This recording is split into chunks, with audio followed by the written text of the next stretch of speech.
Matul ix-xahar li ġej se jsiru attivitajiet li għandhom lan li jippromuovu l-importanza tal-isports f'ħajjitna, fl-istess waqt li jagħtu ħajja differenti lil belt Valletta.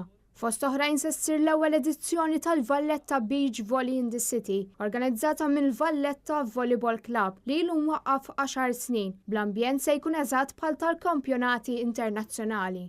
Fi Pjazza San George se tintrema arena b'50 tunnellata ta' ramel fejn se jsiru l-kampjonati, filwaqt li matul il-ġimgħa kollha se jkun hemm divertiment tal-familja, fosthom bil-preżenza tal-preżentaturi Owen Bonnici u Angel House. Net News kellem mawet mir-rappreżentanti ta' Valletta Volleyball Club li qalilna iktar dwar dawn l-attivitajiet. Ħajħdu sent minn timijiet tal-irġiel kif ukoll minn timijiet tan-nisa, ħajkun fuq round u ħajkollhom premijiet min jirbaħ. Apparti minn hekk ħajkun hawn attivitajiet għaddejjin matul il-ġimgħa kollha fejn nies għaddejjin jew nies li jixtiequ jilagħbu l-beach volley jistgħu jiġu jieħdu gost jilagħbu wkoll. Dan se jsir biex jitkabbar l-għarfien dwar l-importanza tal-isport u l-attivitajiet fiżiċi fost il-Maltin.